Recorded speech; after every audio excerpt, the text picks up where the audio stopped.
Hey, what's up everyone? I want to show off my most recent acquisition here. This is the Lionsteel SR-1. There's definitely a lot of reviews, a lot of good reviews out there. So a quick shout out to Darkchild57. He did a review on the violet version of the Lionsteel, and most recently another shout out, As I Lay Dying. I think he's got a number after his name too, but he's got a really cool channel as well.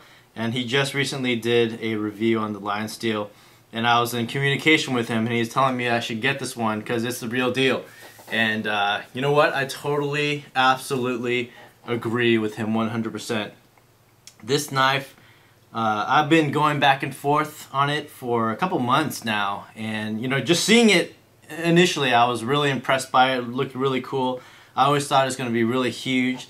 The idea that this knife is milled, or the handle is milled out of one solid piece of titanium, so not two scales being screwed together, but one block of titanium. And I don't know how they were able to cut out this part here. I mean, if you look in there, I don't know if you can see with the lighting, you can see some rough milling inside the titanium, but the fact that they drill these holes in here, and this is all one piece. It's a thick piece of titanium, and even what was left on the inside is still a pretty thick slab of titanium. So yeah, it's definitely a really solid knife, and As I Lay Dying, this is an awesome knife, and I'm so happy that I got it. I got it from the forums for a pretty good price, so I'm really happy about it. Some of the, one of the things that I was a little bit worried about when I was looking into getting this knife was the fact that it's this steel called Sleipner steel. I don't know if you would consider an exotic steel. I think it's a tool steel that's kind of on par with D2.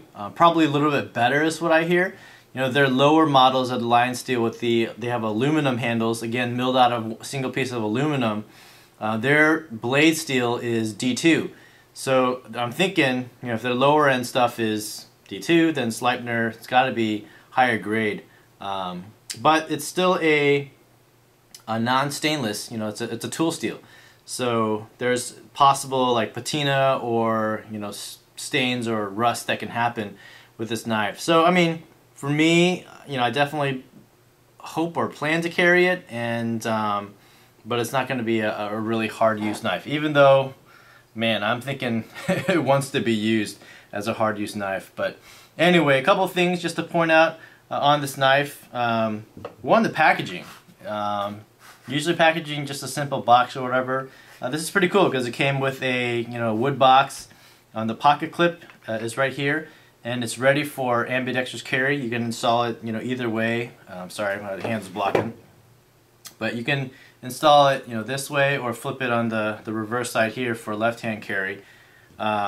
It's got this little tool here as well. It's attached by this little magnet, and this tool serves as a little pivot tool that you can put in these holes here on this pivot. And on the flip side with this hole, you can adjust this part right here, which is the glass breaker. So you take that off, and then you can put your pocket clip on there. So little details that make this knife feel all the cooler.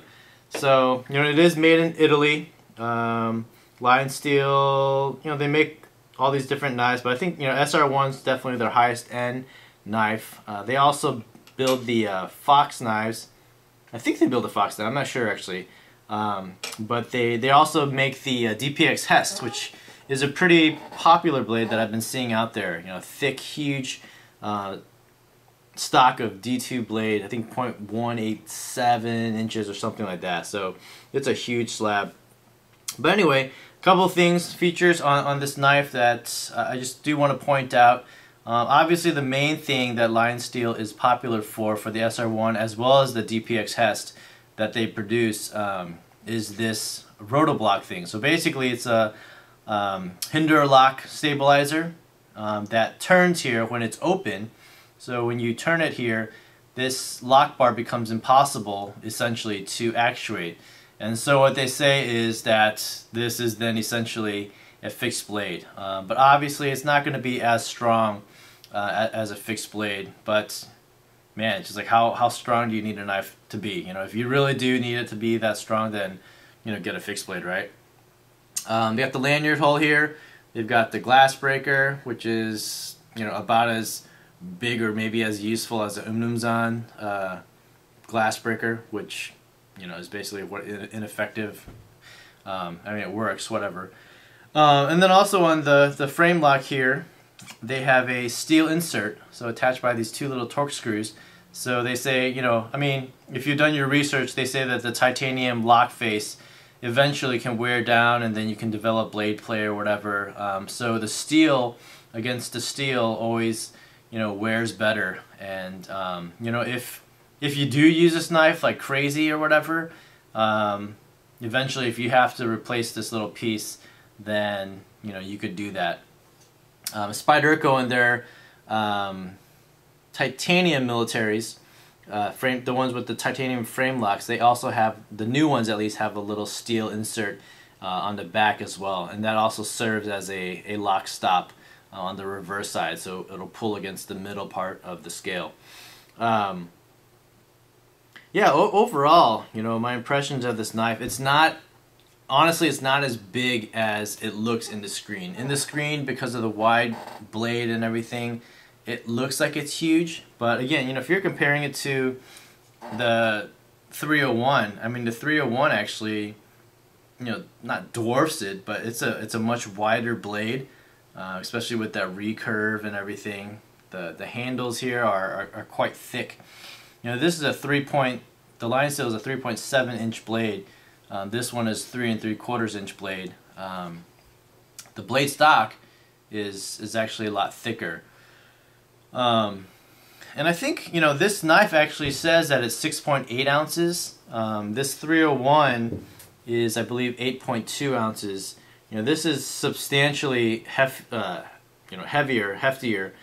But this one feels, I think it almost feels heavier because it's so, like, ridiculously solid.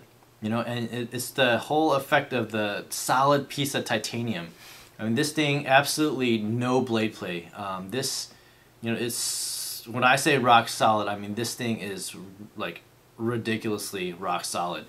So, you know, for me, I enjoy a little bit of heft to my knives as well. So this knife is perfect. You know, it's got the little jimping right here as well on the blade. That, you know, if you're putting the pad of your thumb on here, it's kind of just, it kind of slips. But if the tip of your thumb is here, then it really actually digs in pretty well. So overall, I think this knife has jumped into my top, I don't know, top 5. That's kind of cheap. Top 3 maybe. In terms of the quality of this knife, I'm really impressed by it. The only thing actually that I would like to improve upon this knife actually is the steel. And I'm no expert in steel. The fact that it's non-stainless, I would much prefer a stainless steel. So if it was like S35, I mean S90 would be awesome, but even like S30V, I think I would prefer over the Sleipner. Only because I think the reputation of Sleipner, I mean, the jury's still out on Sleipner, basically. So, but to not have to worry about staining and all that kind of stuff, I mean, I'm a big stickler about that. Or even stonewash. I would love it to be stonewashed. That would be awesome. But as it stands, you know, as it's polished with this silver titanium, it's beautiful. You know, and Lionsteel makes all different kinds of shades of this knife. They have black blade, as well as the satin blade. In terms of the titanium ones, they have a gold color or bronze colored one. They have a violet one, or what they call blue, and then they have the silver one. I'm not sure if there's another one that they have out there, but they also have the aluminum that I think they anodize, or I don't know if they color treated or whatever, but they have all kinds of crazy colors with the aluminum ones. And they're substantially cheaper, and the aluminums use D2 steel. So overall, Yeah, this Lionsteel knife is awesome. If you've got the change to buy and check out this knife, it is so cool. And I think it's a solid investment in terms of, if you're collecting and that kind of stuff. This is a knife that you want to collect. I think solely because of that whole fact that it's, milled out of one piece of titanium. The only other knife company that I know of that, mills out of a single block of titanium is the Scott Cook Loxa, which is around $1,100, $1,200 knife that I don't even think he produces anymore. So I think the only way to get those is on a secondary market, and so people are going to mark those up like crazy. But I mean, the Loxa looks amazing. It's a beautiful knife, but to get this kind of craftsmanship in a knife at its price point, it's pretty amazing. KnifeArt.com actually has a knife like this with what they call Iguana, Chad Nichols Damascus, and it's called the Iguana Pattern. I almost pulled the trigger on that one at $475, but I was like, man, I can't do that. But that was beautiful, with that Damascus. So, yeah, Lionsteel. It depends on what they're coming out with next. But to me, they seem like a up and coming company. They're probably pretty well established already, but I think it's still not as well known, obviously, as there are other production companies like Kershaw, Spyderco, Benchmade, all that kind of stuff. Or even Chris Reeve. But it's definitely worth checking out. So I would, yeah, I would encourage you to go out, and if you can find one on the secondary market, or if you can get a good price on it or whatever, definitely pull the trigger and go for it. I don't think you'll be disappointed. Alright, so I hope you liked my impressions, my review. Let me know what you guys think about it. Alright, thanks. Bye.